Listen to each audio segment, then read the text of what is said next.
Winnebago just collapsed, and now we know why. A former employee has exposed a CEO-driven production scam that pushed unfinished R-Vees out the door to hit numbers. Inspections were overridden. Defects were erased on paper. Six-figure rigs were shipped before they were ready. The fallout is hitting fast. Leaks, electrical failures, service bays packed, resale values sliding. And here's where it gets worse. The company knew. Internal warnings were ignored. Audits were buried, and production never slowed. Now, owners are stuck paying the price for decisions made behind closed doors. So how deep did this go? And who's really holding the bag? The approval memo. The collapse did not begin with a recall or a lawsuit. It began with a single leaked memo, stamped with an instruction that no manufacturer of six-figure R-Vees should ever put in writing. The line read, "Approve and advance unless halted by executive review." According to the former employee who leaked it, this was not a misprint or a temporary shortcut. It was policy. It meant unfinished units, defective units, and units that failed key checks were being pushed down the line because the top floor cared more about output numbers than the truth leaving the factory. Workers said they watched R-Vees with open wiring, misaligned seals, and moisture flags get waved through with one directive: keep the line moving. This memo was the first proof that the company had stopped protecting customers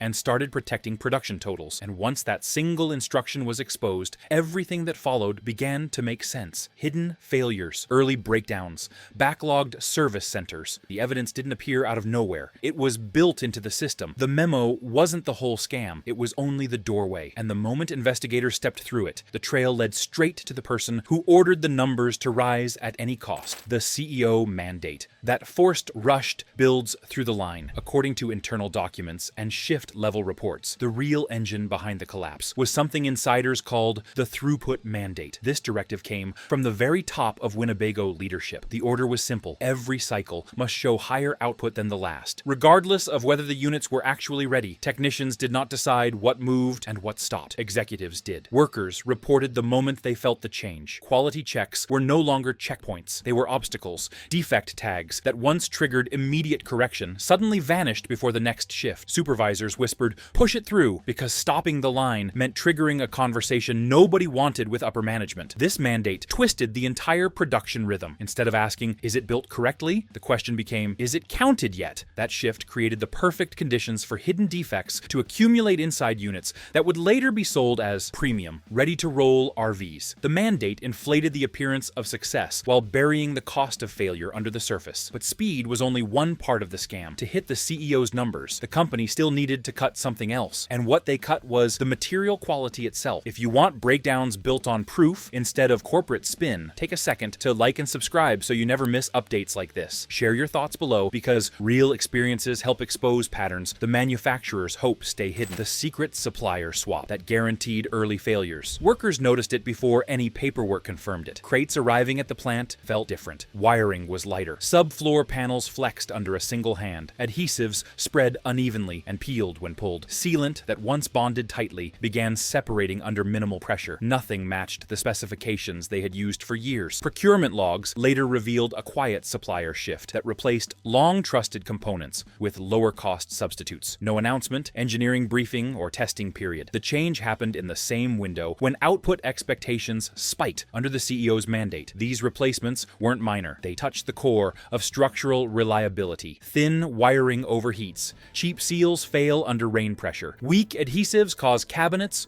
walls, and trim to separate. Every downgraded component created a failure multiplier inside the R-V, and technicians said they began seeing problems almost immediately. Early leaks, blown circuits, panels detaching after a few trips. It wasn't random. It was predictable. This supplier swap slashed production costs on paper while creating long-term financial damage. For owners who never knew the materials inside their unit had changed. And once the downgraded parts were in circulation, the company made one more move that confirmed they knew exactly what they had done. The internal audit leadership buried to hide the fallout. When an internal audit finally traced the spike in failures back to the same production window, the findings were so severe that leadership restricted access to the report the same day. The audit showed failure rates nearly triple those of previous years. It documented rejected units marked as approved. It showed moisture readings well above acceptable limits in units that still shipped. Photographic evidence showed wiring faults that were never corrected and structural gaps tied directly to the downgraded components in introduced during the supplier shift. One variant section warned that continued production under these conditions would lead to widespread early breakdowns, heavy warranty strain, and significant long-term financial exposure. Instead of addressing the findings, leadership scrubbed digital access, limited internal visibility, and removed related documentation from shared systems. Thousands of units left the factory with issues the company already knew about. The audit wasn't just a warning, it was proof the collapse was preventable. Someone inside the organization made a deliberate choice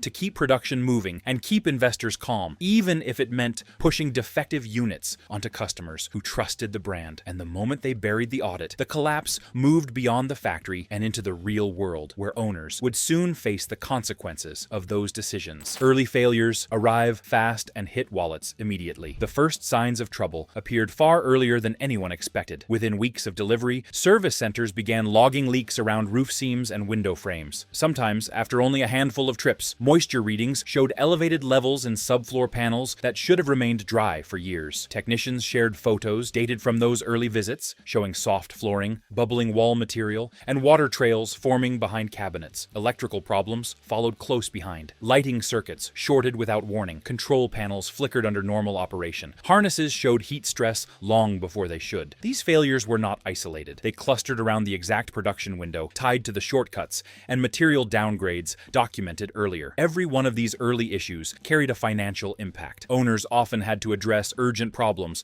before warranty decisions were even processed, and any delay meant further damage. Repairs that should have been routine became costly interruptions, and each incident shaved value off resale potential. These early failures revealed a pattern that could not be explained away by bad luck or rare defects. They pointed directly to systemic problems built into the units themselves, and once these patterns became impossible to ignore, pressure shifted toward the service infrastructure supporting them. Service bay overflows turned delays into real financial loss. As early failures multiplied, dealerships found their service bays filling faster than they could clear them. Internal scheduling logs showed appointments booked weeks ahead, and technicians reported that nearly every available lift held a recently purchased R-V from the same problematic production period. Repairs that once took a day stretched into extended stays as parts backlogs increased. Supplies like wiring bundles, sealants, and certain adhesives ran short because demand suddenly exceeded projected usage. Customers relying on their R-Vees for seasonal travel or full-time living faced difficult choices. Leaving their unit for repairs meant finding temporary housing, while delaying repairs meant risking further damage. Either option carried real financial cost. Even owners who could wait out the delays saw their resale value slipping because prolonged service time often appears in maintenance histories and lowers buyer confidence. Dealers felt the strain as well. Units waiting for parts occupied valuable space, and extended stays reduced the number of routine jobs service centers could accept. The growing backlog turned mechanical problems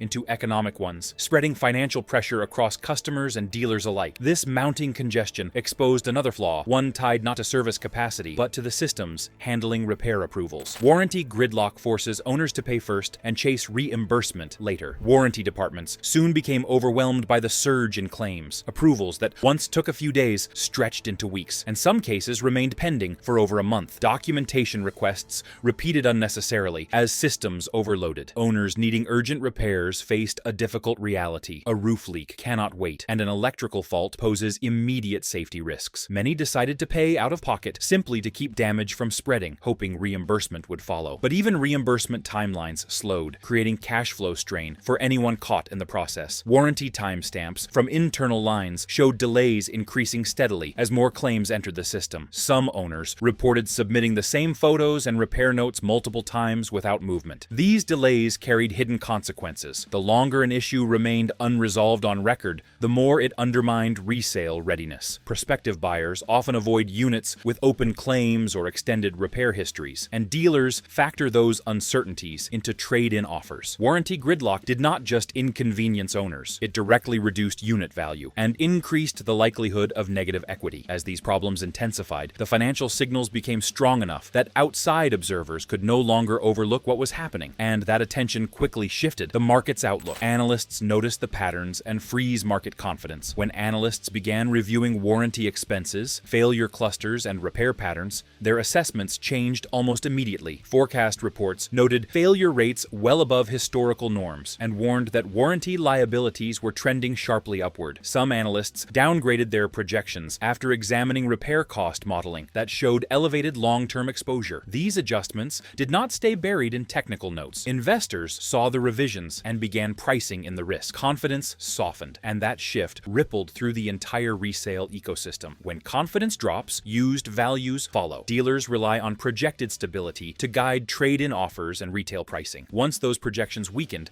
pricing pressure increased across the board. Analyst notes referenced the same indicators surfacing in service centers. Moisture-related failures, electrical breakdowns, and structural concerns concentrated within a specific production span. The alignment between field data and financial forecasts made it clear that the issues were not temporary. They represented a larger trend that would influence pricing for months. And with that realization, attention shifted to how deep the impact might become as more units entered the system. Workers describe how defects were removed, not repaired. As more units arrived in service bays with overlapping issues, workers inside the plant began sharing what they had witnessed during the production cycle. Several technicians described a pattern where defect tags were removed before the next shift arrived, eliminating the documentation instead of addressing the underlying problem. Others said certain inspections were skipped entirely to keep the line moving. They recalled supervisors telling them to mark defects as deferred or non-critical, even when the issues involved wiring strain or moisture exposure. The culture shifted toward pushing units forward regardless of condition, with quiet promises that repairs would take place after production. That second phase rarely happened. The result was a growing number of R-Vees leaving the factory with hidden defects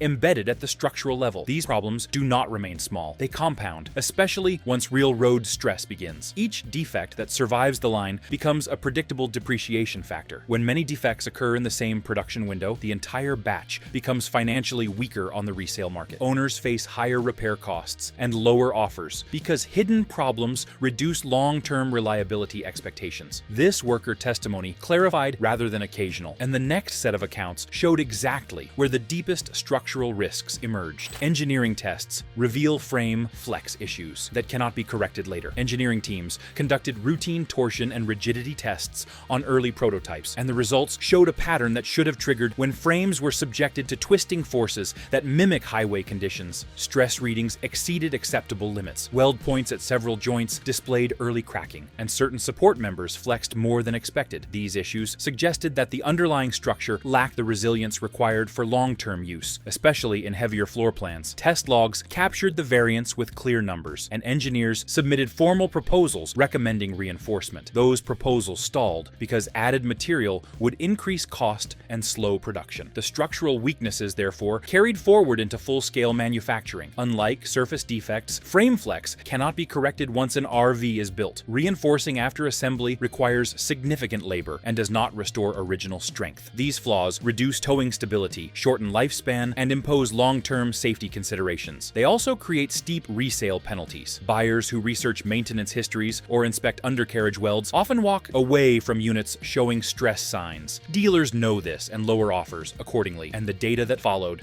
revealed exactly when those issues became most common. If you want to stay ahead of the next pricing shift and understand what manufacturers will not say publicly, make sure you subscribe. Every update gives you clearer insight into how these decisions unfold and how to protect your money before the next move hits. The model year window with the highest documented failure rates. As failures continued to surface, analysts and service departments combined data from warranty claims, technician reports, and inspection logs to identify patterns. A clear concentration emerged. Units manufactured in specific months tied directly to the supplier transition and throughput mandate demonstrated nearly double the failure frequency compared to earlier or later production. Serial batches within that window showed consistent moisture intrusion, premature electrical failures, and accelerated wear on fittings. Aggregated data from service centers indicated that these units required major repairs far earlier than expected, sometimes within the first season. Warranty logs reflected the same trend, with high-cost claims clustering in a tight production bracket. These findings did more than highlight weak years. They identified a danger window that carried lasting financial consequences. R-Vees from that span depreciated faster, attracted lower trade-in values, and faced higher insurance scrutiny due to elevated repair histories. Owners often discovered that resale quotes lagged thousands below surrounding model years because buyers and dealers had learned to avoid that segment. The pattern became so strong that even units adjacent to the core window began seeing softer demand. And what they found next pushed the situation into the regulatory sphere. Labor complaints trigger regulatory review and market hesitation. As the internal problems became harder to contain. Multiple employees across different states filed formal labor complaints describing excessive workloads, unsafe expectations, and pressure to move unfinished units forward. These filings drew the attention of state agencies, which requested production records, inspection logs, and communications tied to output targets. Documentation mismatches appeared almost immediately. Inspection entries did not align with photographic evidence, and repair notes referenced issues not shown in the official logs. These inconsistencies mirrored the earlier testimonies from workers and the audit findings leadership had restricted. Regulators expanded their inquiries, seeking clarity on whether production practices met required standards. The presence of regulatory review sends predictable signals through the market. Dealers understand that oversight can lead to recalls, production pauses, or mandatory corrections. As a result, pricing strategies shift to clear units, carrying potential compliance risk. Buyer hesitation increases because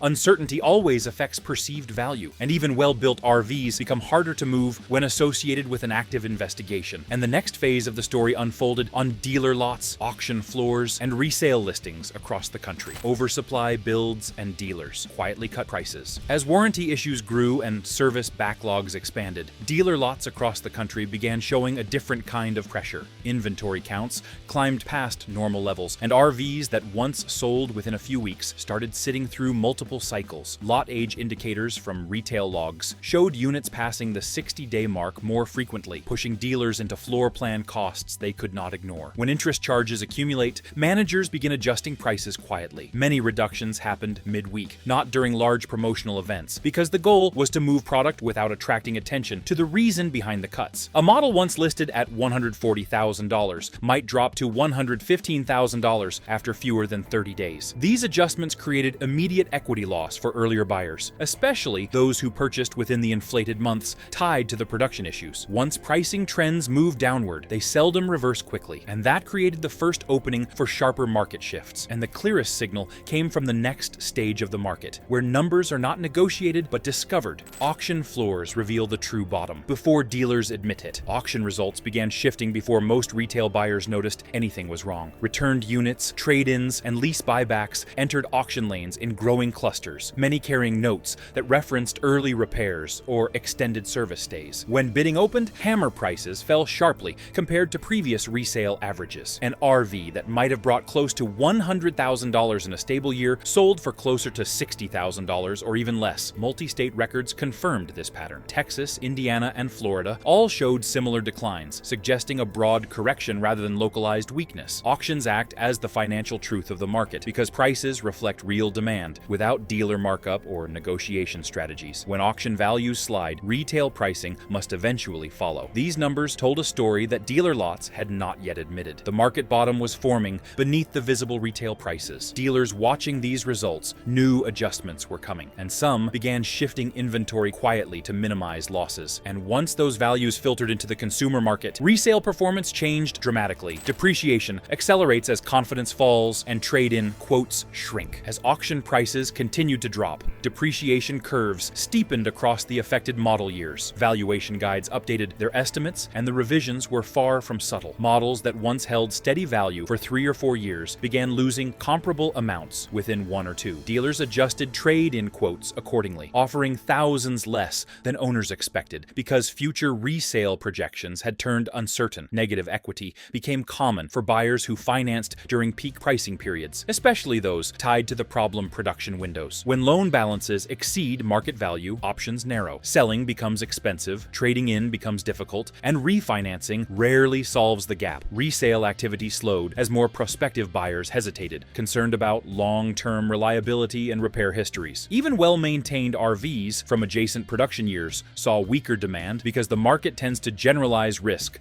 once confidence drops. Comparison charts across model years showed clear separation between stable years and the higher risk window, and that contrast shaped pricing across entire product lines. And with depreciation accelerating, attention turned toward whether the decline had a stopping point, and when the next price floor might appear, the timing window appears. Market patterns eventually reveal a point where declines begin to stabilize. Auction data provides the earliest signs. When hammer prices remain steady for 2 consecutive cycles, the sharpest hardest part of the correction has usually passed. Inventory behavior on dealer lots supports this pattern. Units sitting beyond 60 or 90 days become candidates for deeper adjustments, especially near quarter-end deadlines when managers attempt to clean aged stock before financial reports close. These overlapping pressures create a timing window where prices flatten and opportunities form. Historical trends suggest this window typically emerges 30 to 90 days after inventory peaks, depending on supply and dealer response. Inventory remains high, but faster price adjustments signal early stabilization. Small reductions are turning into larger cuts when units sit too long. Once auction stability lines up with aging curves, the market hits its most accessible window. Risks from the troubled production period remain, but timing now offers clearer opportunities. This story isn't over, and neither is the fallout. If you've owned a Winnebago, worked in RV manufacturing, or experienced these issues firsthand, drop your story in the comments. Real experiences matter. Hit like if this helped you understand what's really happening, and subscribe so you don't miss what's coming next.